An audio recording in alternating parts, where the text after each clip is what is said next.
I stand before you as president of a nation that is determined and proud, and yet anguished and incomplete. Although the Israeli people have been overcome with emotion, seeing 7 of our daughters at last emerge heroically from hell, still 90 Israelis and foreign nationals remain in Hamas captivity. We are anxiously waiting 6 more to be freed this week and awaiting all others. I call on all representatives in this General Assembly, all who consider themselves part of the civilized world, to throw your weight to ensure our hostages return to their homes, every single one of them. Bring them back home now. A relative of mine took part in these foundational processes. Sir Hirsch Lauterpacht, the uncle of my mother Ora, was a proud Jew whose family perished in the Holocaust.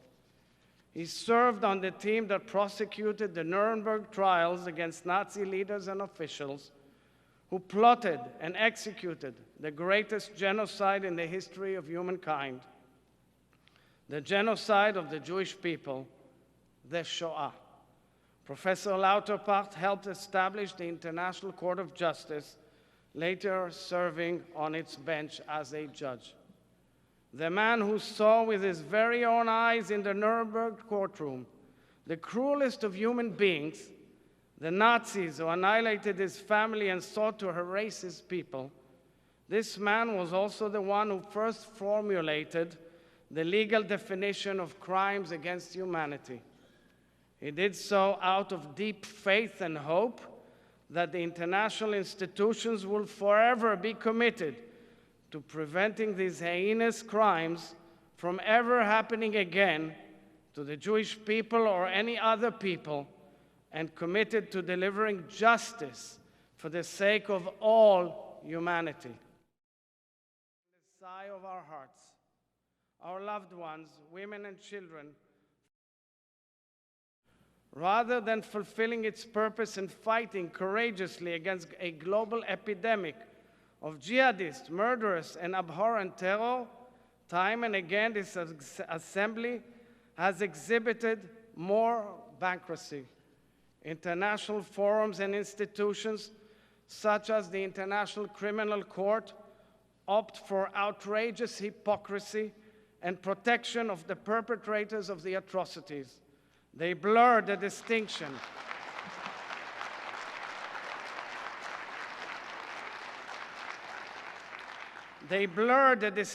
between good and evil, creating a distorted symmetry between the victim and the murderous monster.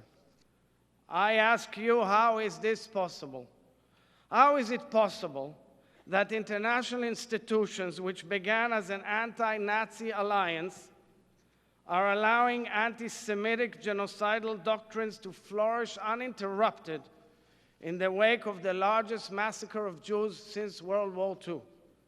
How is it possible that the moral compass of so many in the family of nations has become so disoriented that they no longer recognize the clear truth that just as terrorists use civilians as human shields, they also weaponize the international institutions, undermining the most basic fundamental reason for their establishment?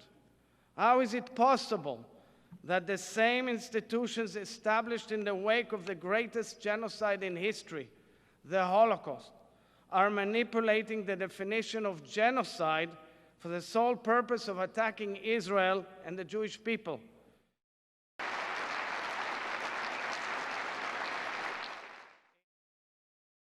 In one of the darkest days of the Holocaust, November 3rd, 1943, Rabbi Clonimus Kalman Shapira, the Rebbe of Piaseczno, was murdered by the Nazis in the massacre known as the Aktion Ernteffest. Shortly before his death, the Rebbe composed a special prayer for his people, for our people, the Jews, who were at the hands of the murderers, the Nazis, and their accomplices. Here at the United Nations General Assembly, as President of the Jewish Democratic State of Israel, I wish to recite this prayer for the urgent return of all our sisters and brothers who are held in brutal captivity by murderous terrorists. The hostages are enduring subhuman conditions without essential primary health care, without Red Cross visitations, without any compliance with international law, treaties, or agreements. When my cousins marched to their death in front of me, Gogol recounted, ריבונו של עולם, האזינה לכל בחיינו ולענקת ליבנו. ראה את צערנו ועוניינו, והושיענו ממצוקתנו הגדולה.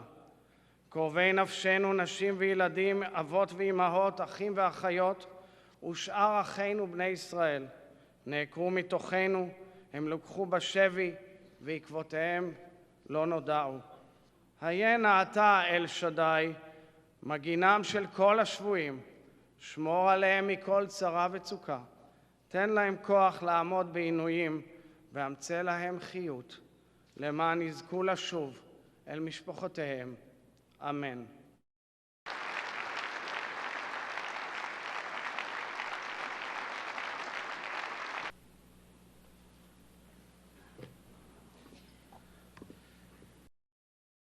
"80 years since the Holocaust end, antisemitism is still with us, fueled by the same lies and loathing that made the Nazi genocide possible. And it is rising. Marginalization, discrimination, expulsions, and murder. The history of the Holocaust shows us what can happen when people choose not to see and not to act.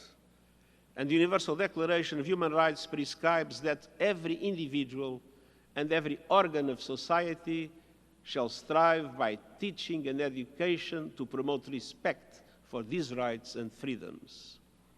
Each of us must answer the call, denounce lies, resist hate, and ensure our common humanity overcomes division.